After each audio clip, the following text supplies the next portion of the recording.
Amara stood near the old banyan tree at the edge of her village, her eyes fixed on the dusty road ahead. She could see it now, a small cloud of dust rising in the distance, getting bigger with each passing moment.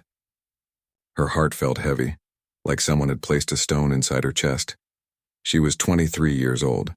For as long as she could remember, she had been the village healer. People came to her when they were sick, when their children had fevers, when old wounds wouldn't heal. She knew which herbs stopped bleeding, which roots brought down fevers, and which leaves could ease the worst pain. The villagers respected her. They trusted her. Some even said she had magic in her hands. But today, none of that mattered. Her father had made a decision, and in their world, a father's decision was final. 3 months ago, he had sat her down in their small house. His face was serious the way it got when he had to make hard choices for the village. "Amara," he had said, not meeting her eyes, "I have found you a husband. Lord Vikram from the eastern lands. He is wealthy. He has land. You will never struggle for food or shelter." She had felt the room spin. "But father, I don't know him. I've never even seen him." "That is how these things are done," he replied, his voice firm but not unkind. "I am getting old. Who will take care of you when I am gone? This marriage will secure your future." She had wanted to scream that she could take care of herself, that she had her healing practice, that she didn't need a stranger to give her life meaning. But the words stuck in her throat. In their society, unmarried women were pitied, sometimes even mocked, and her father truly believed he was doing the right thing, so she had nodded. She had agreed. What else could she do? Now, standing under the banyan tree, she watched that dust cloud grow closer. Around her, the village was preparing for a celebration. Women cooked special foods. Men set up colorful decorations. Children ran around excitedly, not understanding the weight of what was about to happen. An elderly woman named Lakshmi came to stand beside her. Lakshmi had known Amara since she was born. "Are you frightened, child?" she asked softly. Amara didn't answer right away. She watched the road. "I've heard things about him," she finally said. "Whispers. People say his first wife left him and went back to her family. His second wife. They say she became very ill and died young. No one speaks about what happened to her." Lakshmi's face grew troubled. "Sometimes whispers are just whispers, child. Perhaps he was simply unlucky." But there was doubt in the old woman's voice. They both felt it. The procession finally arrived. First came musicians playing drums and flutes. Then came servants carrying gifts, silk clothes, jewelry, bags of grain. It was an impressive display of wealth. The villagers gasped and pointed, clearly amazed. And then came the carriage. It was made of dark wood carved with intricate designs, pulled by 4 black horses. The curtains were drawn, hiding whoever sat inside. The carriage stopped in the center of the village square. For a long moment, nothing happened. The music stopped. Everyone waited. Then the door opened. Lord Vikram stepped out, and Amara felt a chill run down her spine despite the warm afternoon sun.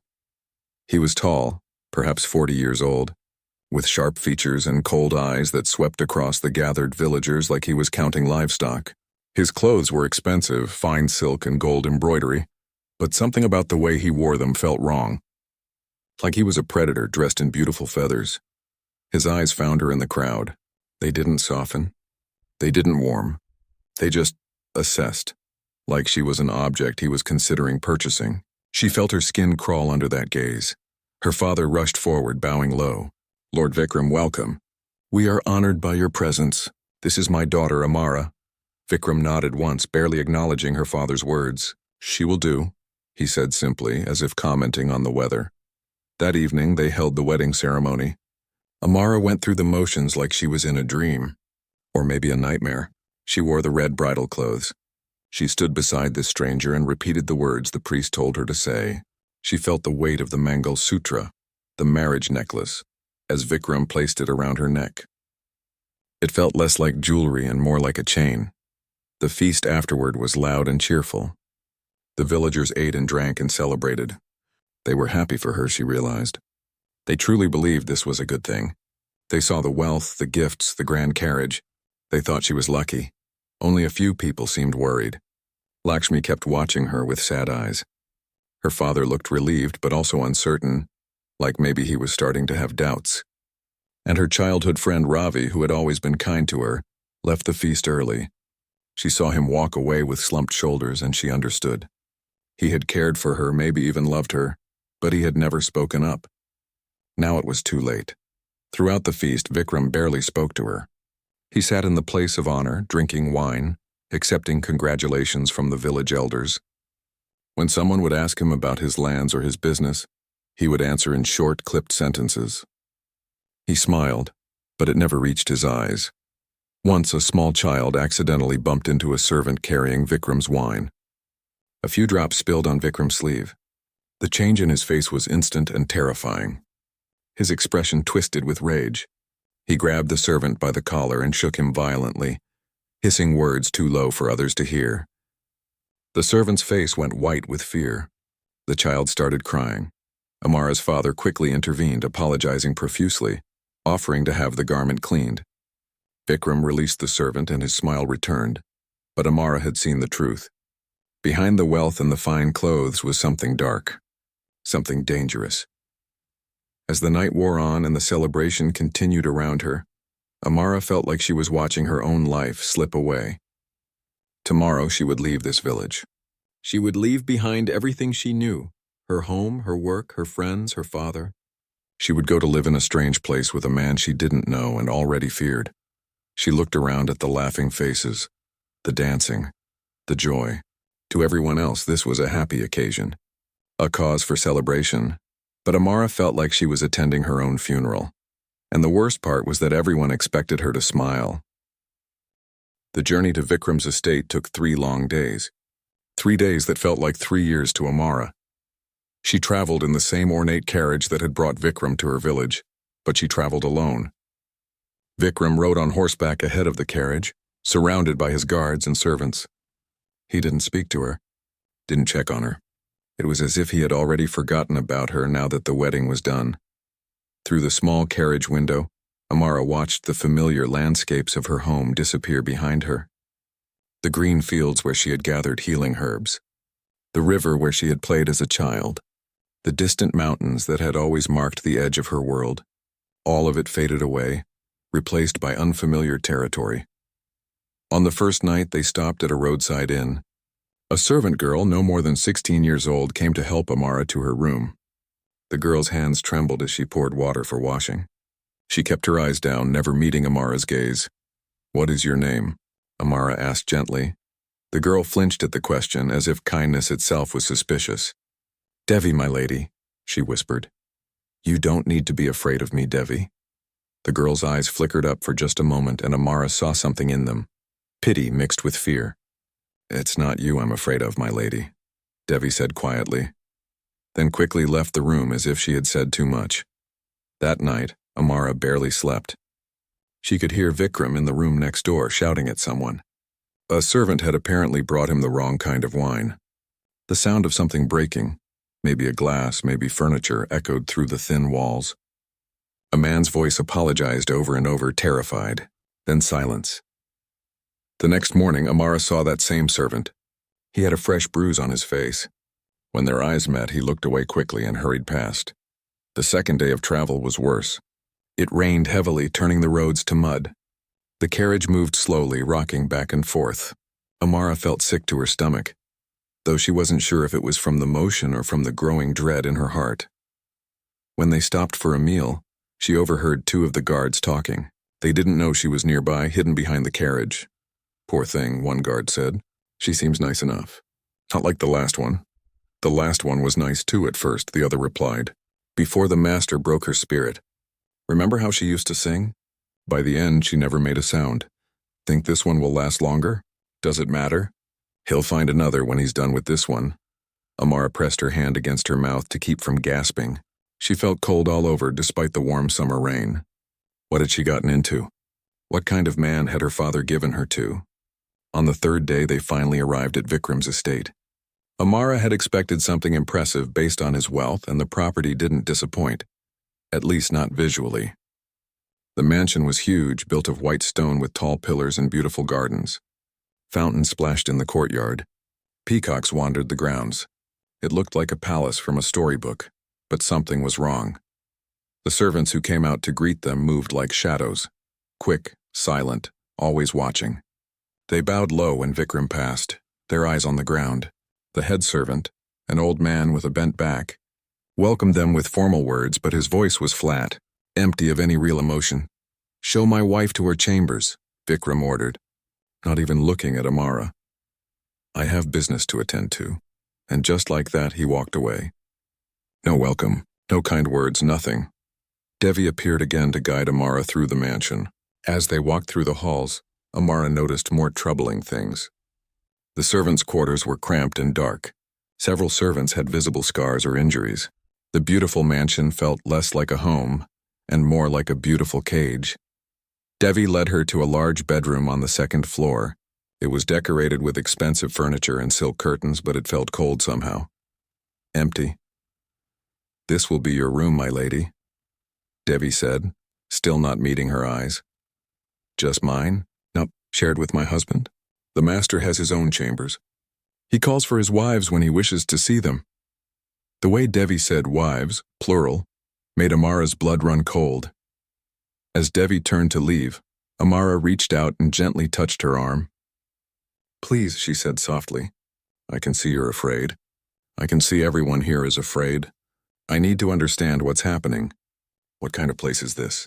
For a long moment, Devi stood frozen. Then very slowly, she turned back. Tears were forming in her young eyes. She walked to the door, checked the hallway to make sure no one was listening, then came close to Amara and whispered urgently, "Lock your door at night, my lady. Every night. No matter what he says. And if he comes to your room angry, don't argue with him. Don't fight back, just survive. That's what we all do here. We survive, yeah, but why? What does he do?" Devi's face crumpled. "The master. He's not like other men. He enjoys causing pain. The last mistress of the house, she tried to run away. They found her 3 days later. She never spoke again after what he did to her. She got sick and died within a month." Amara felt her knees go weak. "And no one stopped him? No one reported this?" "Who would we tell?" Devi asked, her voice breaking. "He's a lord. He has money, power, connections. The local magistrate is his friend. The guards are loyal to him, and we're just servants. Our words mean nothing. What about his other wives? Where are they now?" "Gone," Devi said simply. "One way or another, they're all gone. You're the fourth, my lady. Please be careful, please." After Devi left, Amara sat on the edge of the expensive bed and tried to process everything. She thought about her father, about how he had believed he was securing her future. He had no idea he had sold her to a monster. That first week passed in a strange blur. Vikram mostly ignored her, busy with his business affairs. But Amara watched. And what she saw confirmed her worst fears. She saw him strike a servant boy for bringing breakfast 5 minutes late. The boy couldn't have been more than 12 years old. He fell to the ground from the force of the blow, and Vikram just stepped over him and continued eating like nothing had happened. She saw him verbally destroy a gardener who had trimmed a hedge wrong. The man was old, his hands shaking, and Vikram screamed at him for nearly 10 minutes, calling him worthless, stupid, a waste of space. The gardener's face flushed with shame, and Amara saw tears in his eyes. She saw the fear in every servant's face whenever Vikram entered a room. The way they would freeze, the way their breathing would change. They were like small animals sensing a predator nearby. One evening during dinner, Amara made a terrible mistake. She spoke up. They were eating in the grand dining hall, sitting at opposite ends of a long table. Vikram was discussing his business with a visiting merchant. He was talking about raising the rent on his tenant farmers. "They can barely afford the current rent," the merchant said carefully. "If you raise it more, they won't be able to feed their families." "Then they should work harder," Vikram said coldly. "I'm not running a charity. If they can't pay, I'll find farmers who can." Amara's fork clattered against her plate. Both men looked at her. The words came out before she could stop them. "Those families have worked your land for generations. They're honest people. If you push them too hard, they'll have nothing left." "Is that really fair?" The silence that followed was deafening. Vikram's face slowly turned red. The merchant quickly excused himself and left. And Amara realized too late that she had just made a very dangerous enemy of her own husband. He stood up slowly, his chair scraping against the floor. His eyes were fixed on her, and there was something terrible in them, something that made every instinct in her body scream to run. "Come with me," he said quietly, too quietly, and Amara knew that the real nightmare was about to begin. 1 month. That's how long Amara had been living in that beautiful prison. 30 days of walking on eggshells. 30 nights of locking her door and lying awake, listening to every sound in the hallway. 30 mornings of waking up and wondering how much longer she could endure this life. After that first incident at dinner, Vikram had dragged her to his study. He hadn't hit her, not that night, but he had made his rules very clear. She was not to question him, not to speak unless spoken to when guests were present, not to interfere in his business. She was his wife, he had said, which meant she was his property, and he could do whatever he wanted with his property. She had nodded and agreed, her heart pounding with fear. And for the next few weeks she had tried to be invisible. She stayed in her room most days. She spoke only when necessary. She tried to become the obedient, silent wife he wanted, but Amara had never been good at staying silent. It started small. She began sneaking food from the kitchen to the servant children who looked too thin. When she saw the old gardener struggling with heavy bags of soil, she helped him despite his protests that it wasn't proper for the mistress to do servant's work. When Devi came to her room one night with a burn on her arm from a cooking accident, Amara used her healing knowledge to treat it. "Please don't tell the master I was clumsy," Devi had begged. "He'll be angry."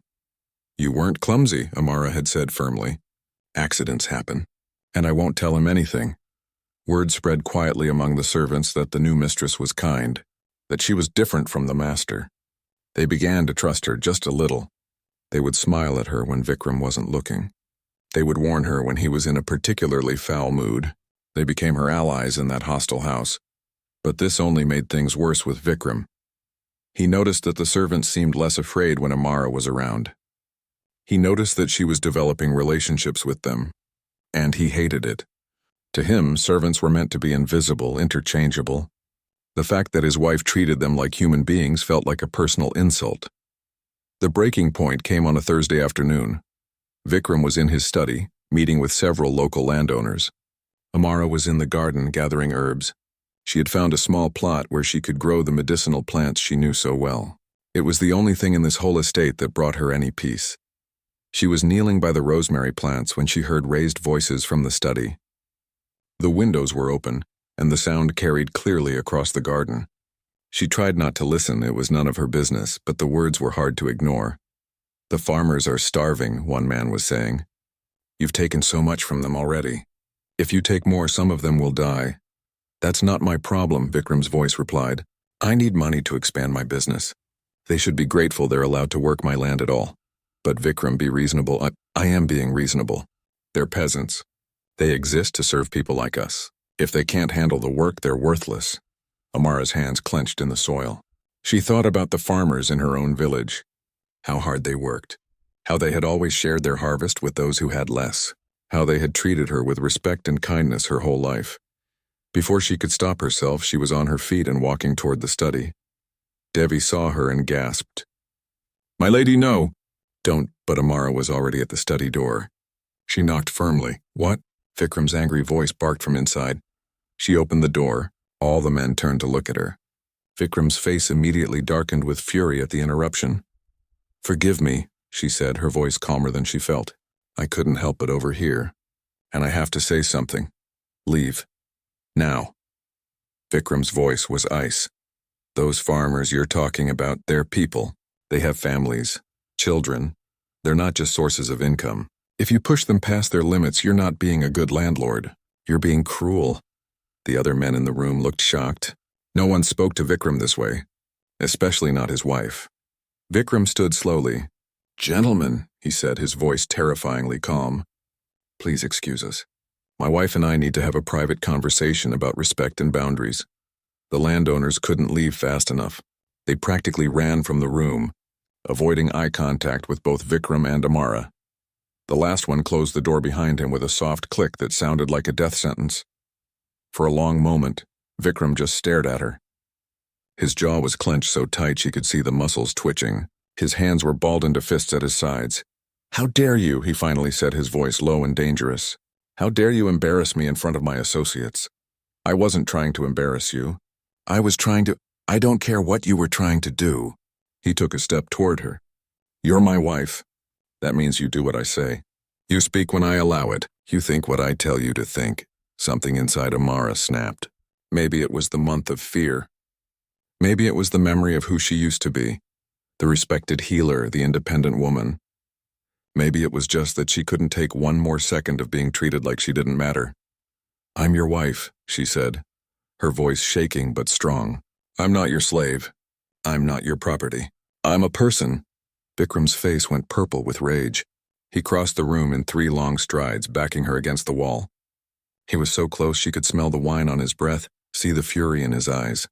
You are whatever I say you are, he hissed. I paid for you. Your father sold you to me. You belong to me. He reached for her roughly, his hand going to her arm to shake her, to hurt her, to remind her of her place. And that's when Amara felt it, that final thread of fear and submission snapping inside her chest. Please, she said, her voice steady and clear despite her racing heart. Don't touch me, Vikram froze. His hand was inches from her arm. He stared at her like she had just spoken in a foreign language. What did you say? I said, don't touch me. Amara looked him straight in the eyes. Her knees were shaking. Her heart was pounding so hard she thought it might burst. But she didn't look away. You can threaten me. You can try to control me. But I won't let you put your hands on me. I won't. For a second, just a second, she saw something flicker in his eyes. Uncertainty, maybe?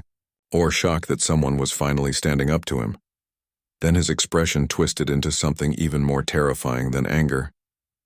It was cold calculation. Like he was deciding exactly how to break her spirit most effectively. You think you have a choice? He said softly. You think you can tell me no? I just did. He laughed then, but it was an ugly sound. You have no idea what you've just done. You have no idea what I'm capable of. I know exactly what you're capable of, Amara said, and she was surprised by how calm her voice sounded. I've watched you for a month. I've seen how you treat people. I know you're a bully and a coward who only feels powerful when you're hurting people weaker than you. She saw his hand rise, saw it coming toward her face. She didn't flinch. She just kept staring at him. His hand stopped midair, not because he had suddenly grown a conscience, but because the study door had burst open. The head servant stood there, his old face pale. Master, forgive the interruption, but there's an urgent matter. The magistrate has arrived unexpectedly and insists on seeing you immediately. Vikram's hand slowly lowered. He continued to stare at Amara for a long moment, his breathing heavy. Then he smiled, that cold, cruel smile that never reached his eyes.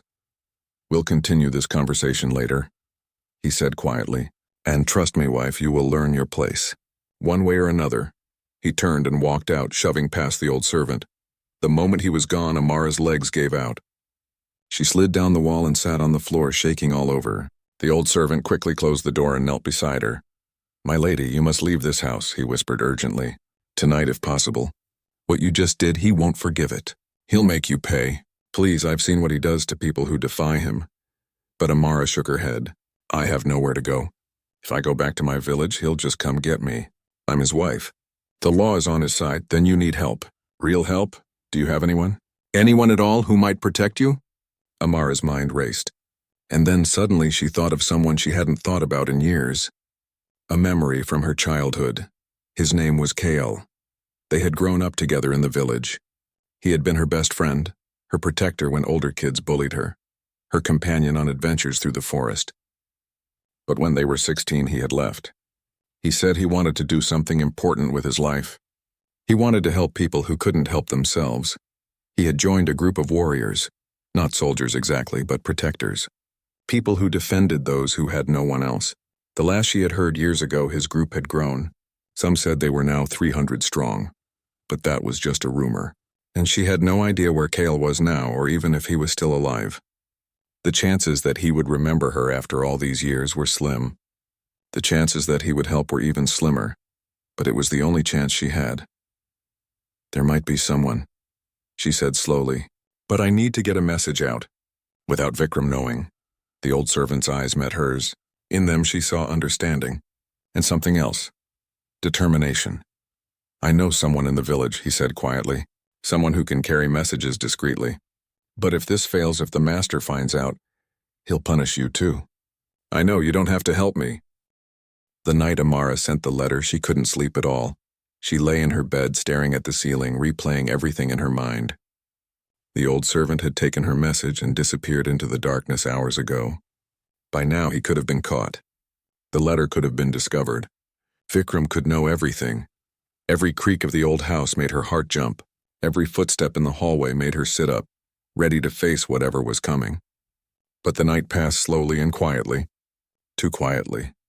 As dawn broke, she heard the servants beginning their morning routines. Life in the estate continued as normal.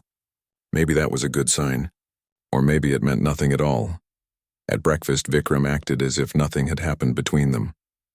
He ate his food in silence, read his letters, gave orders to his steward. But Amara could feel his eyes on her sometimes, watching, calculating, like a cat watching a mouse deciding when to pounce. "I have business in the city today," he announced suddenly. "I'll be gone for 2 days. Perhaps the time apart will help you remember how to be a proper wife." Amara said nothing. She just nodded and kept her eyes on her plate. After he left, the whole house seemed to breathe a sigh of relief. The servants moved more freely. Voices rose above whispers. Even the garden seemed brighter somehow without his dark presence. Devi came to Amara's room that afternoon with tea. "The master's gone, my lady. You're safe for a little while." "Safe," Amara repeated the word bitterly. "I'll never be truly safe here, will I?" Devi set down the tea tray and sat beside her. The young girl had become the closest thing to a friend Amara had in this place. "Do you regret standing up to him?" she asked quietly. Amara thought about it. Did she regret it? She had put herself in terrible danger. She might have made things worse. But when she thought about that moment in the study, when she had looked Vikram in the eyes and refused to back down, "No," she said firmly. "I don't regret it. For the first time since I came here, I felt like myself again, even if it was just for a moment." "You're braver than anyone I've ever met," Devi said softly. "The other mistresses, they tried to survive by becoming invisible. You're different." "Maybe I'm just stupid," Amara said with a weak smile. "No, you're strong. And I hope," Devi hesitated, "I hope whatever you're planning, it works." Amara's heart skipped. "What do you mean?" "The old servant Rajan, I saw him sneaking out last night. And I saw you writing something earlier. I'm not stupid, my lady. I know you're trying to find a way out." Devi's eyes filled with tears. "I just hope you succeed. Because if you don't, if the master finds out what you've done..." She didn't need to finish the sentence. They both knew what Vikram was capable of. The first day passed with agonizing slowness. Amara tried to distract herself with her herb garden, but she couldn't focus. Every time someone approached, she tensed, expecting bad news. Expecting guards to come and drag her away for punishment. But nothing happened. The second day was worse. Waiting was its own special kind of torture. Had Kale received the letter? Did he even remember her? It had been 7 years since they'd last seen each other. People changed in 7 years. Maybe he was married now with children of his own. Maybe he didn't care about old promises made when they were young and naive. And even if he did care, even if he wanted to help, how could he? Vikram was powerful. He had money, connections, guards. What could one person do against all of that? Unless the rumors were true. Unless Kale really had become a leader of 300 warriors. But that seemed too much like a fairy tale. Things like that didn't happen in real life. That evening, old Rajan came to her room. His face was carefully neutral, but his eyes told a different story. "The message was delivered, my lady," he whispered, glancing over his shoulder to make sure no one else was listening. "But I don't know if it reached the right person. The man I gave it to knew of the warriors you mentioned. He said they move around constantly, never staying in one place long. He would try to find them, but he couldn't promise anything." Amara felt her hope deflate like a punctured balloon. "I see. Well, thank you for trying. There's more," Rajan said. "The master returns tomorrow. And I've heard, my lady, he's been drinking heavily in the city, bragging to his friends about how he's going to tame his wild wife. Whatever he has planned, it won't be good." Fear gripped Amara's chest. "Then I need to leave tonight before he gets back." "Where will you go?" "He'll search for you. He won't let you go easily." "I'll go to my father. I'll make him understand what kind of man he married me to." But even as she said it, she knew how naive it sounded. Her father would tell her that marriage was forever. That she needed to try harder to please her husband. That women didn't just leave their marriages because things were difficult. My lady, Rajan said gently, forgive me for speaking plainly, but running now would be worse than staying. At least here you have the servants who can help you. Out there alone on the roads you'd be completely vulnerable. If the master's men catch you, he shook his head. Please wait a little longer. Give your message time to reach its destination, Amara wanted to scream. Every part of her wanted to run, to flee this beautiful prison. But Rajan was right. Running blindly would only make things worse. How much longer should I wait? She asked, her voice breaking. I don't know, my lady. I wish I did. That night was the longest of Amara's life. She sat by her window, watching the road that led to the estate. Part of her hoped to see warriors riding to her rescue. Part of her knew that was childish fantasy. The reality was that she was alone. She had sent a desperate letter to someone who might not even remember her. And tomorrow her angry husband would return, ready to punish her for her defiance. She thought about her life before all this. The freedom she'd had. The respect people had shown her. The simple joy of helping sick people get better. All of that felt like a dream now. A memory of someone else's life. Around midnight, she finally fell asleep in the chair by the window, exhausted from fear and worry. She woke to someone shaking her shoulder. It was still dark outside. Devi was there, her eyes wide with panic. My lady, wake up. The master has returned early. He's downstairs right now and he's in a terrible rage. He's asking for you. Amara's blood turned to ice. What time is it? Just past 3 in the morning. He rode through the night to get here. My lady, he knows about the letter. The world seemed to tilt. How could he know? The man Rajan gave the letter to. He was caught trying to leave the region. The master's guards questioned him. He told them everything. Amara felt like she was going to be sick. Not only had her desperate plan failed, but now she had put others in danger. What happened to that man? To Rajan? Devi's face crumpled. The messenger.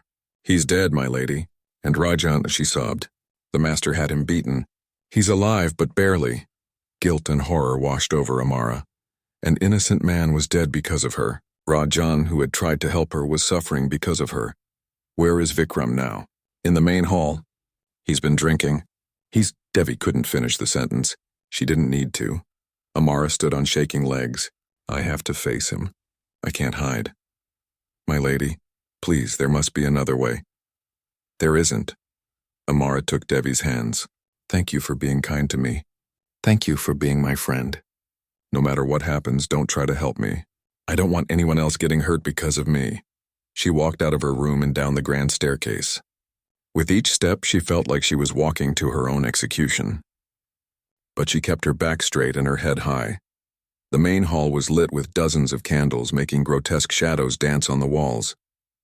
Vikram stood in the center, a wine glass in his hand. His clothes were disheveled. His eyes were bloodshot, and when he saw her descending the stairs, his face twisted into a terrible smile. There she is, he said, his words slightly slurred. My treacherous wife. Did you really think you could betray me? Did you think I wouldn't find out? I asked for help, Amara said, stopping at the bottom of the stairs. That's not betrayal. You went behind my back. You tried to turn people against me. He threw the wine glass against the wall where it shattered into pieces. You're mine. You don't get to ask anyone for help. You don't get to make decisions. You do what I say. He started walking toward her, and Amara saw murder in his eyes.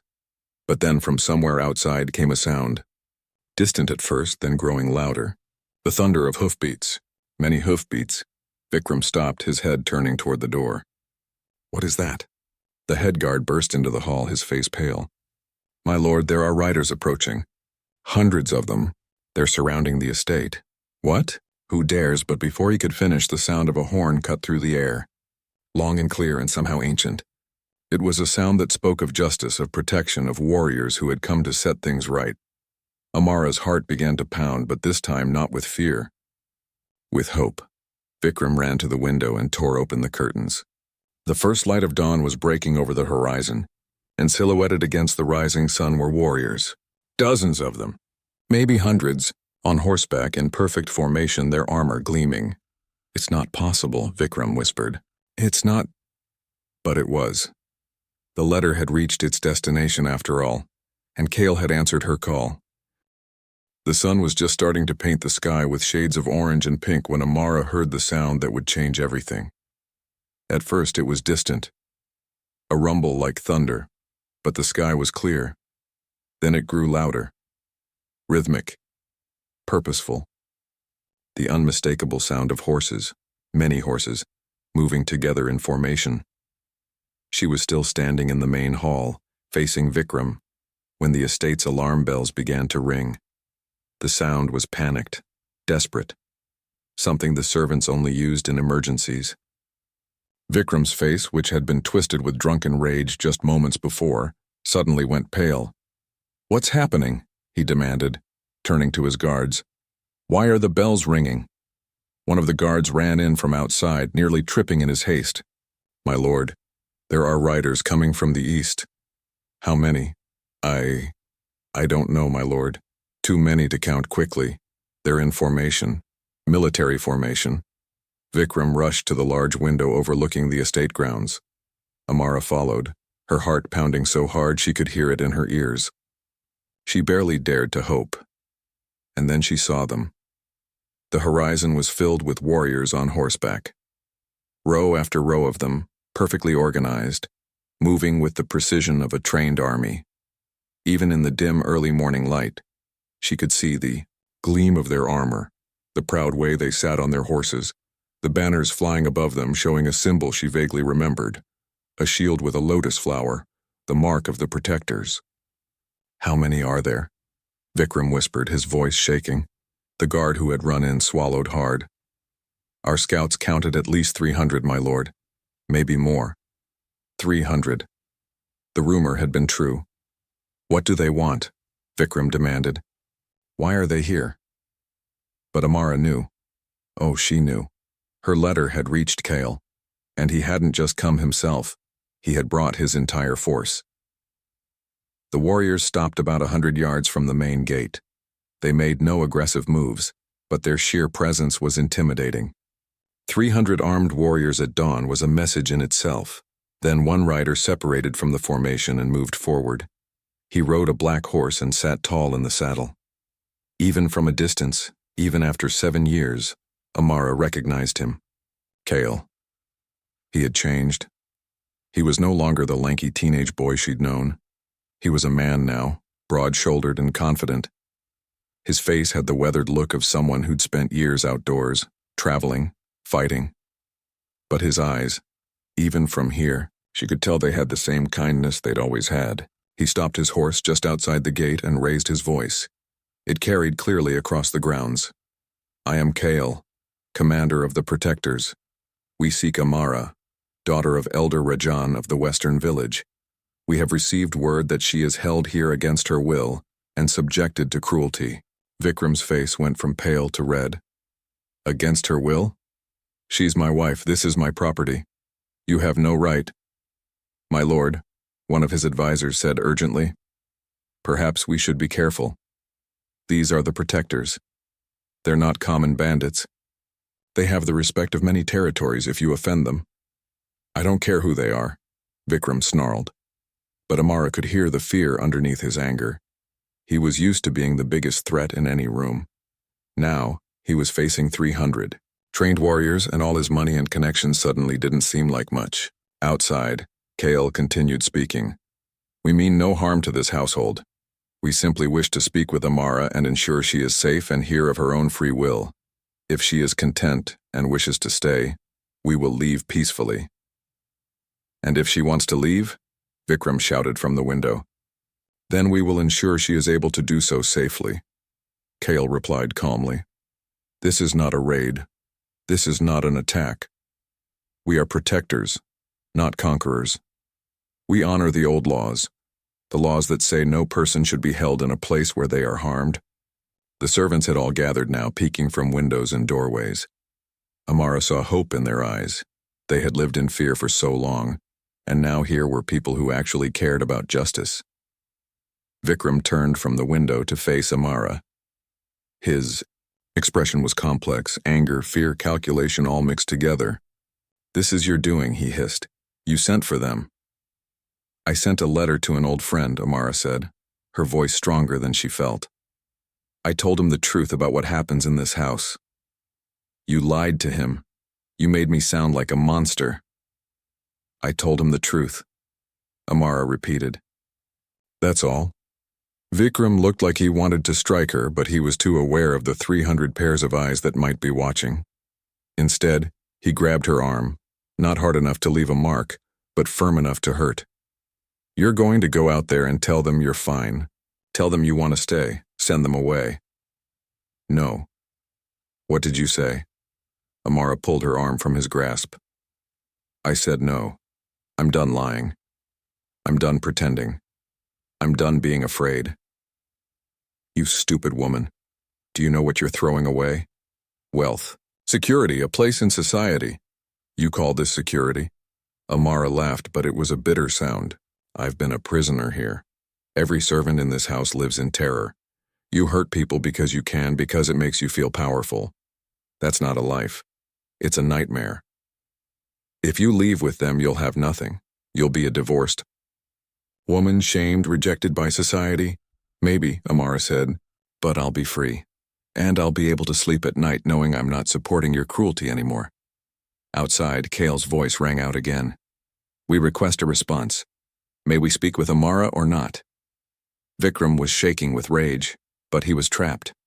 If he refused, the warriors might force their way in. If he allowed it, he risked losing control of the situation. Either way, his absolute power over this household was being challenged for the first time. Fine, he finally spat. Go talk to your friend, but remember, you're still my wife. Legally, you belong to me. No army can change that. Amara walked toward the door, her legs shaking but her resolve firm. As she passed through the hall, servants stepped aside, but she saw something in their faces. Respect, admiration, hope. Devi caught her hand briefly. Be strong, my lady, she whispered. We're all praying for you. Amara stepped out onto the front steps of the estate. The morning sun was fully risen now, casting long shadows across the grounds. And there, just beyond the gate, sat Kale on his black horse, surrounded by his warriors. When he saw her, his expression changed. She saw recognition, concern, and something else. Determination. Amara, he called out, it's been a long time. It has, she said, her voice wavering. Tears were forming in her eyes, but she fought them back. I wasn't sure you'd remember me. Remember you? You were my best friend. You taught me about healing herbs, about kindness, about standing up for people who couldn't stand up for themselves. He paused. Your letter said you were in trouble, is it true? Amara glanced back at the house. Vikram stood in the doorway, watching with cold eyes. All around the grounds, his guards and servants watched too. This was her moment, her choice. She could lie. She could say everything was fine, send the warriors away, and resign herself to a life of fear and submission. It would be easier in some ways. Society would approve. Her father wouldn't be shamed, or she could tell the truth. Risk everything. Step into an unknown future with no guarantees. She thought about the young woman she used to be, the healer who wasn't afraid of anything, the girl who had climbed trees and explored forests and believed she could make the world better. She thought about Rajan, beaten for trying to help her, about Devi, living in constant fear, about all the servants who had suffered under Vikram's cruelty for years. She thought about the woman she wanted to be. Not the woman society expected her to be, but the woman she knew in her heart she was. And she made her choice. Yes, she said clearly, her voice carrying across the grounds. It's true. I'm being held here against my will. I'm treated as property, not as a person. And I'm not the only one. This man hurts everyone around him. I want to leave. I want my freedom back. Vikram made a sound of fury from the doorway. You ungrateful! But Kale raised his hand, and somehow that simple gesture commanded more respect than all of Vikram's shouting. Amara, Kyle said, and his voice was gentle now. You don't have to decide this second. You can take time to think. I don't need time, Amara interrupted. I've had a month to think. A month of being scared every single day. A month of watching good people suffer. I'm done thinking. I want to leave. Today. Now. A cheer went up from the warriors. Quiet, but heartfelt. And Amara heard something else. Behind her, from inside the house, the servants were also cheering.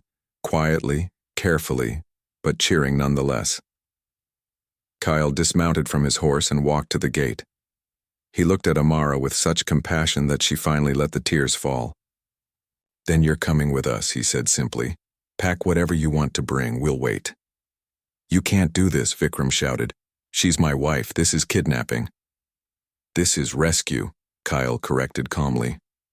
"And we're not kidnapping anyone. Amara is making her own choice, as is her right as a human being. The law is not always just," Kyle said.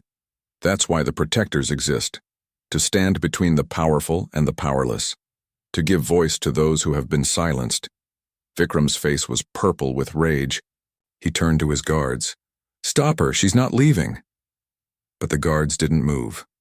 They stood frozen, looking at the 300 warriors outside, then at their master, then back at the warriors. The math was simple. 300 trained fighters versus maybe 20 house guards. It wasn't even close. The moment Amara stepped outside the estate gates surrounded by 300 warriors, Vikram's world began to crumble. He stood in the doorway of his mansion, watching the woman he considered his property ride away with an army at her back. His hands shook with rage. His face was red, and for the first time in his life he felt powerless. "Get my horse!" he screamed at the nearest guard. "Gather the men. We're going after them." But the head guard, a man named Prakash who had served the household for 15 years, stepped forward. "My lord, I don't think that's wise. There are 300 of them and barely 20 of us. If we attack, we'll all die. Then we'll get more men. I have connections, I have money. With respect, my lord, these are the protectors. They're not common bandits. Many people respect them. If you attack them, if you try to force your wife back, you might find that not everyone will support you." Vikram stared at his guard, unable to believe what he was hearing. "Are you defying me?" "I'm trying to save your life, my lord," Prakash said quietly. "And mine. Fighting them would be suicide." Inside the house, the servants were whispering among themselves. Vikram could feel the shift in the air. His absolute authority had been challenged, and somehow, impossibly, he had lost. Meanwhile, Amara rode with the warriors. The morning sun grew warmer as they traveled. She kept expecting to feel afraid, to doubt her decision, to wonder if she'd made a terrible mistake. But instead she felt lighter than she had in months. Like heavy chains had been lifted from her shoulders. They rode for several hours before stopping near a stream to rest the horses and have a meal. The warriors moved with practiced efficiency, setting up a temporary camp, checking the area for any threats. Kyle dismounted and came to help Amara down from her horse. She was stiff and sore. She hadn't ridden much in recent months, but she was smiling. "How are you holding up?"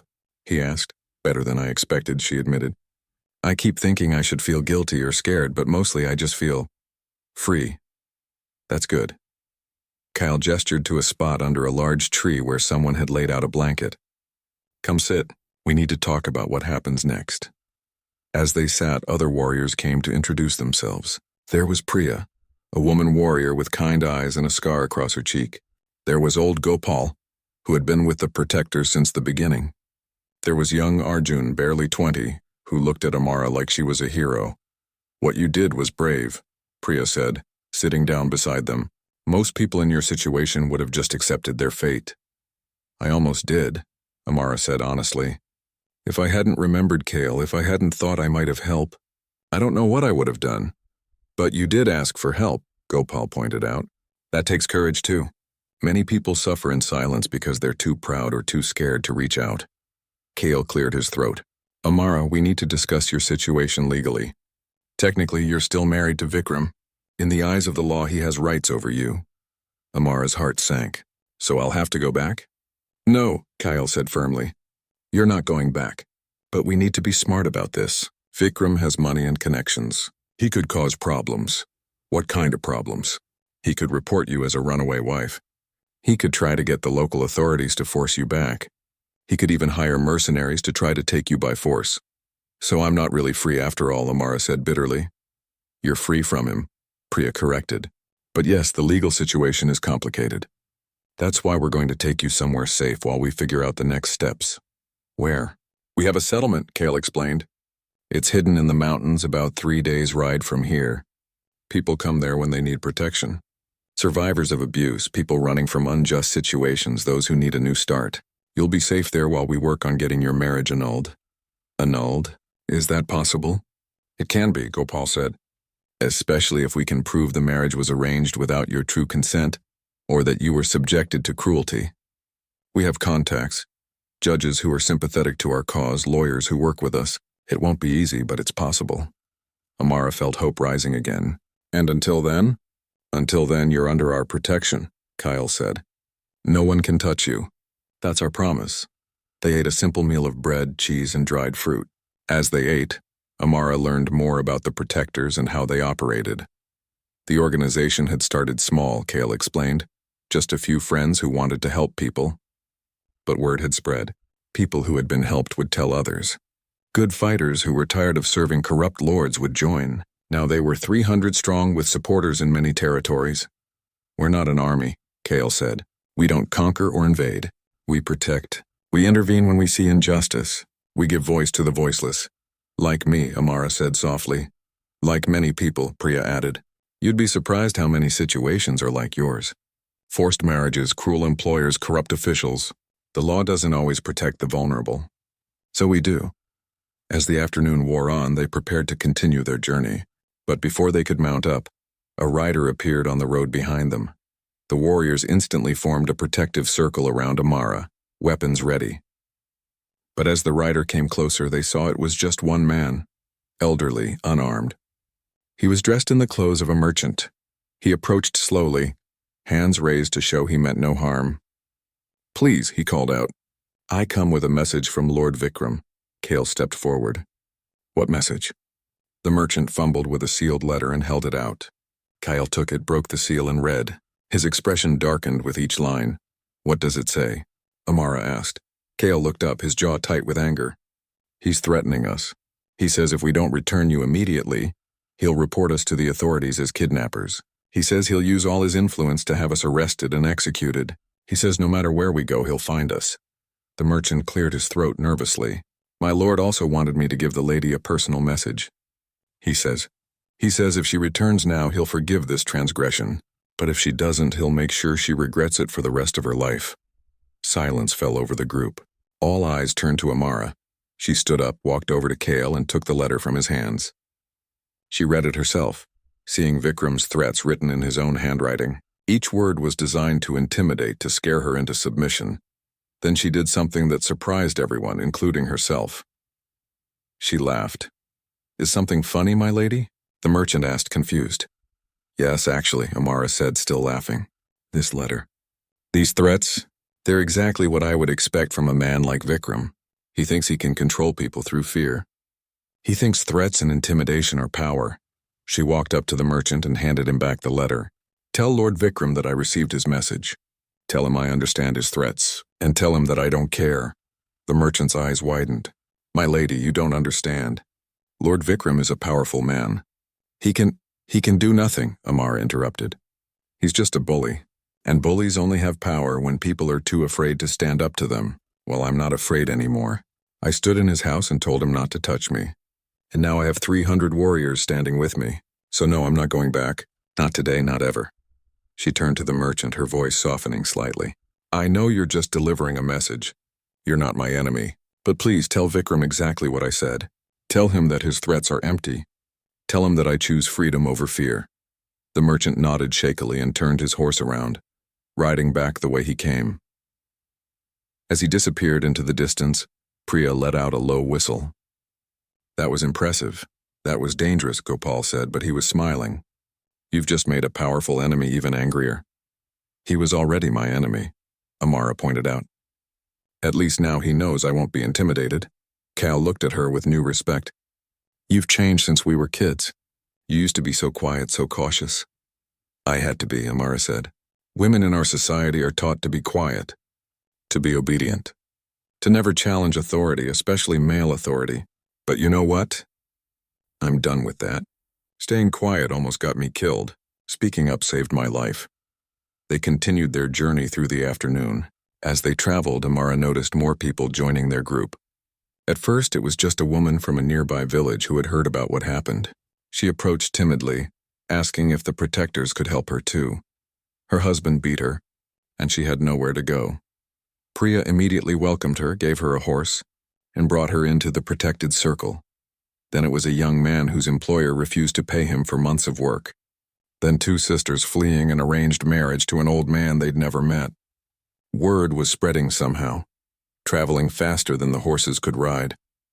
By nightfall, their group had grown from 300 warriors to over 320 people, and more kept coming. They made camp in a large clearing.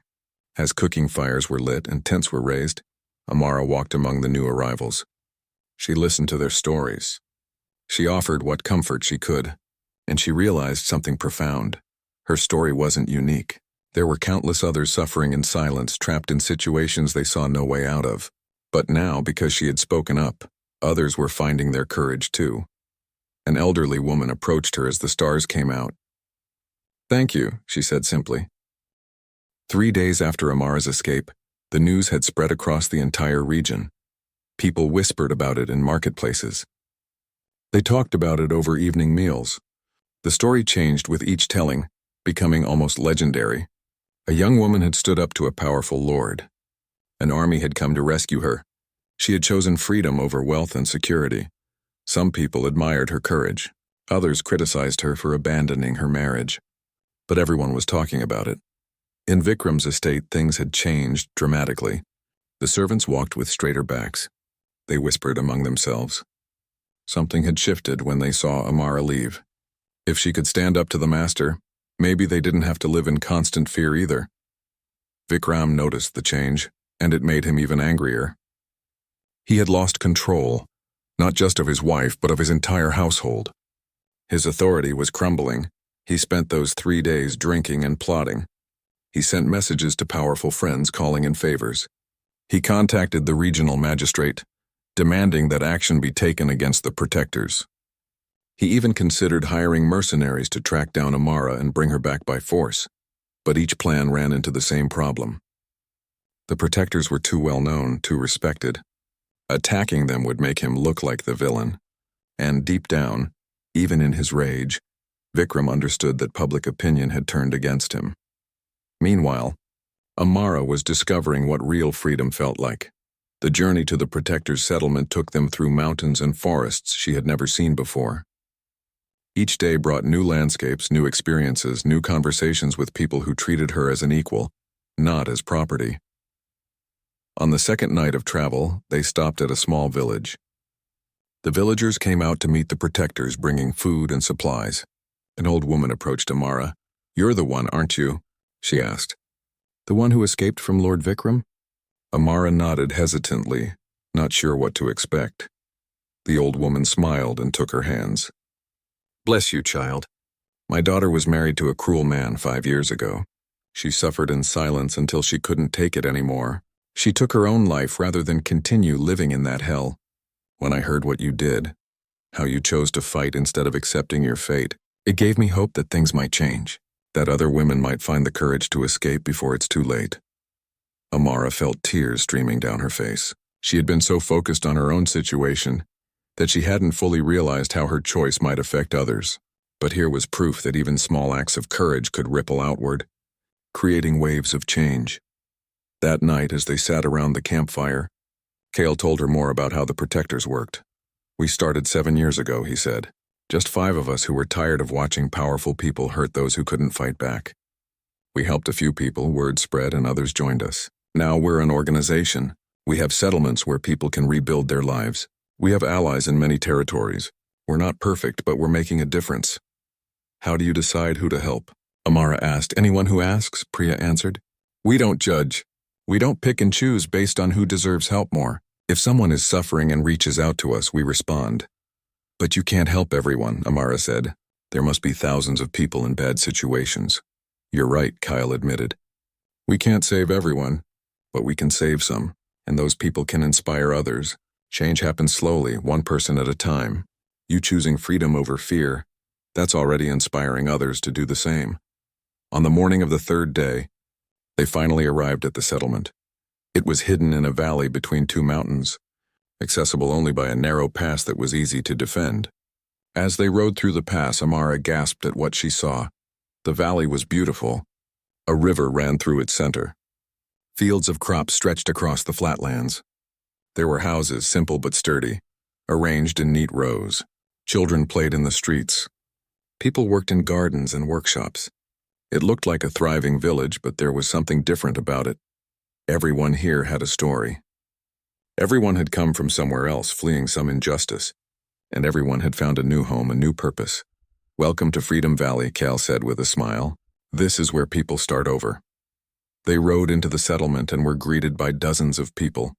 Amara noticed that many of them were women, former servants, escaped brides, widows who had nowhere else to go. But there were also men who had fled corrupt employers, elderly people whose families had abandoned them, children who had been orphaned or mistreated. A middle-aged woman with gray streaks in her hair approached. Her name was Mira, and she ran the settlement. "Another group of newcomers," she said warmly. "Welcome, all of you. We have food, shelter, and most importantly, safety. You're all welcome here for as long as you need." Over the next few days, Amara began to settle into life in the valley. She was given a small house to herself. Just one room, but it was hers. She could lock the door and know she was safe. She could wake up without fear. She could speak her mind without being punished. It felt like a dream. She also began to meet the other residents and hear their stories. There was Lakshmi, who had been a servant in a wealthy household where she was regularly beaten. There was Ravi, a young man whose merchant employer had worked him nearly to death without pay. There was Kamala, a widow whose in-laws had tried to take everything from her after her husband died. Each story was different, but they all shared common threads: powerlessness, suffering, and finally, the courage to seek help. Amara started using her healing skills again. She set up a small clinic where people could come for treatment. Word spread quickly that there was a skilled healer in the valley, and soon she was busy from morning till night treating everything from small cuts to serious illnesses. But she also did something else. She started talking to the women who came to her clinic. Really talking. Listening to their stories. Helping them process their trauma. And slowly she began to understand her own purpose. She wasn't just a healer of bodies. She was a healer of spirits. One evening, about a week after arriving in the valley, Amara was sitting outside her house watching the sunset when Kale came to visit. "How are you adjusting?" he asked, sitting down beside her. "Better than I expected," she said honestly. "I keep waiting for something bad to happen. For Vikram to show up with an army, for someone to tell me this is all a mistake and I have to go back. But each day that passes, I believe a little more that this is real." "It's real," Kale assured her, "and Vikram isn't coming. We have scouts watching all the approaches to the valley. If anyone hostile tried to come here, we'd know long before they arrived. What if he never gives up? What if he spends the rest of his life trying to get me back? Then he'll waste his life chasing something he can never have," Kyle said simply. "You're free, Amara. The legal process to annul your marriage has already begun. We have a lawyer working on it. Within a few months, you won't even legally be his wife anymore." Amara felt a weight lift from her shoulders. "I didn't think that was possible." "It is, especially with the testimony we've gathered from the servants who escaped with you. They're willing to speak about the abuse they witnessed. That, combined with the fact that you never truly consented to the marriage, should be enough." They sat in comfortable silence for a while, watching the sky turn from orange to purple to deep blue. "Can I ask you something?" Amara finally said. "Why did you do this? Why did you bring 300 warriors to rescue me? You could have sent a message saying you couldn't help. You could have ignored my letter. Why risk everything for someone you hadn't seen in 7 years?" Kale was quiet for a long moment. When he spoke, his voice was soft. "Do you remember when we were kids? You were maybe 12, I was 13. There was that boy in the village, the big one who used to bully everyone smaller than him. Mohan," Amara said. "I remember. He cornered me one day. Was going to beat me up for some imagined insult. I was terrified. And then you showed up. You, this small girl who came up to his shoulder, and you stood between us. You told him that if he wanted to hurt me, he'd have to go through you first." Amara smiled at the memory. He laughed at me, until you hit him with that stick you were carrying. Right across the shins. He yelped and ran away, Kyle laughed. That was the day I learned that courage isn't about being the biggest or the strongest. It's about standing up for what's right even when you're afraid. You taught me that, Amara. Everything I've done since then, everything the protectors stand for, it started with that lesson. So you came because you owed me? Amara asked. No, Kyle said firmly. I came because it was the right thing to do. Because I believe everyone deserves protection. Because I couldn't stand by and do nothing while someone I cared about was suffering. He paused. But also, yes, maybe a little because I owed you. You stood up for me when we were kids. It was my turn to stand up for you. Amara felt warmth spreading through her chest. Not romantic love, and at least not yet, but something equally powerful. The warmth of true friendship. Of being valued for who you are, not for what you can provide. Thank you, she said simply. For everything. Don't thank me. You saved yourself. You wrote that letter. You found the courage to speak up. You chose freedom. All I did was provide the army. Over the following weeks, Amara threw herself into her work. 6 months had passed since the morning 300 warriors arrived at Vikram's estate. 6 months of transformation, growth, and healing. Amara stood at the entrance to Freedom Valley, watching another group of rescued people arrive. There were 5 this time. 3 women fleeing forced marriages, a young man escaping an abusive employer, and an elderly couple whose family had abandoned them. She greeted them warmly, remembering how scared and uncertain she had felt when she first arrived. Now she was one of the people welcoming others to safety. The thought made her smile. Come, she said gently to the newest arrivals. You're safe now. Let me show you to the main hall where you can get food and rest. As she walked with them through the settlement, she marveled at how much had changed in half a year. The valley had grown. More houses had been built. More fields had been planted. The population had doubled from when she first arrived. But the biggest changes weren't in the buildings or the land. They were in the people. Women who had arrived broken and fearful now walked with confidence. Men who had been crushed by injustice now stood tall. Children who had known only suffering now played and laughed freely. The valley wasn't just a refuge anymore. It was a home. A community. A place where people rebuilt their lives from the ground up. Amara had become an essential part of that rebuilding. Her clinic was now a proper building with 2 rooms, one for treating physical ailments and one for counseling sessions where people could talk about their trauma and begin to heal emotionally. She had also started teaching. Once a week she held classes for the women in the valley, teaching them about healing herbs, basic medicine, and most importantly, teaching them that they had value, that their voices mattered, that they deserved respect and safety. These classes had become more than just education.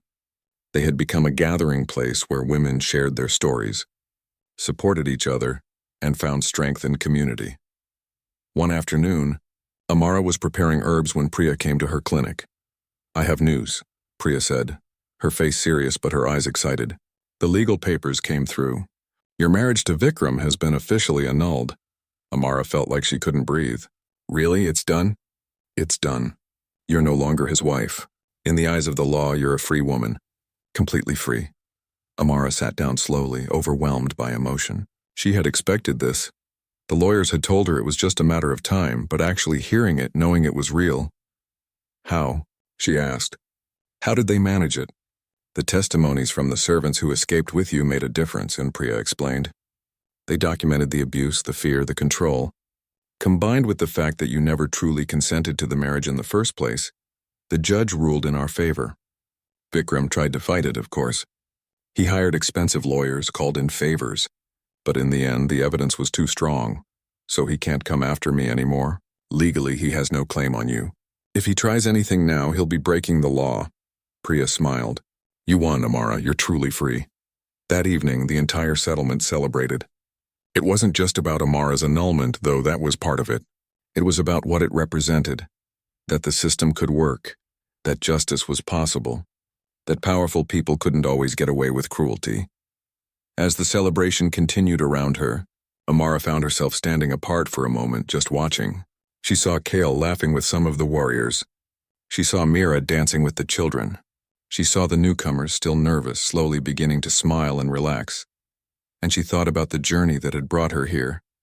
The fear, the suffering, the moment she had finally found the courage to say, "Please don't touch me." The impossible hope that someone might actually help. The shock of waking to find 300 warriors outside ready to stand with her. It felt like a lifetime ago, even though it had only been 6 months. Kale came over and stood beside her. Over the past months, their old friendship had deepened into something more. They hadn't rushed into anything. Both of them understood that Amara needed time to heal. But there was an understanding between them, a growing connection built on respect and shared values. "What are you thinking about?" he asked. "Everything," Amara said. "How different my life is now. How close I came to losing myself completely in that place. How grateful I am that you answered my letter." "You keep thanking me for that," Kyle said. "But you need to understand something. Yes, I brought the warriors. Yes, we helped you escape. But you're the one who saved yourself. You wrote that letter. You stood up to him. You chose freedom even when it would have been easier to just give in." "I know, but—" "No buts," Kale interrupted gently. "You're a hero, Amara. Not because you're perfect or fearless, but because you were scared and hurt and trapped, and you still found the courage to fight back. That's real heroism." Amara felt tears in her eyes. "I don't feel like a hero. I still have nightmares sometimes. I still flinch when I hear angry voices. You're healing," Kyle said. "Healing isn't linear. It doesn't happen all at once. But look at how far you've come. Look at what you're doing now, how many people you're helping." He was right. In the past 6 months, Amara had helped dozens of people. She had treated their physical wounds and helped them process their emotional scars. She had taught them skills and given them hope. She had shown them that life after trauma was possible. "I want to do more," Amara said suddenly. "The valley is wonderful, but there are so many others out there still suffering. People who don't know they have options, who don't know places like this exist. What are you thinking?" "I want to travel with the protectors. When you go out to help people, I want to come with you. I want to be there when people are rescued, to provide immediate medical care and emotional support. I want to tell them my story and show them that escape is possible, that healing is possible." Kyle smiled. "We were hoping you'd say that. The protectors have been talking about it. We need someone like you. Someone who understands trauma from the inside, who can connect with survivors in a way the rest of us can't." "So you're saying yes?" "I'm saying welcome to the field team." Over the next few months, Amara's life took on a new rhythm. She spent some weeks in the valley, treating patients and teaching classes. Other weeks, she rode out with groups of protectors responding to calls for help. Each rescue was different. Some were dramatic, like hers had been. Others were quieter. Helping someone escape in the middle of the night, providing safe passage to the valley, standing between vulnerable people and those who had hurt them. But every single one mattered. Amara met a young girl who reminded her of herself. Bright, talented, but trapped in an arranged marriage to a cruel man. She helped that girl escape and watched her blossom into a confident young woman who eventually became a teacher in the valley. She met an old man whose sons had taken his land and left him to starve. She made sure he got justice, got his land back, and lived out his remaining years in dignity and comfort. She met countless others, each with their own story, their own pain, their own journey to freedom. And with each person she helped, she healed a little more herself. 1 year after her escape, Amara returned to her home village for the first time. Word had spread about what she was doing, and the village had invited her to speak at a gathering. As she rode into the village, people came out to greet her. She saw familiar faces. Neighbors who had watched her grow up, friends she'd known as a child, patients she had treated before her marriage.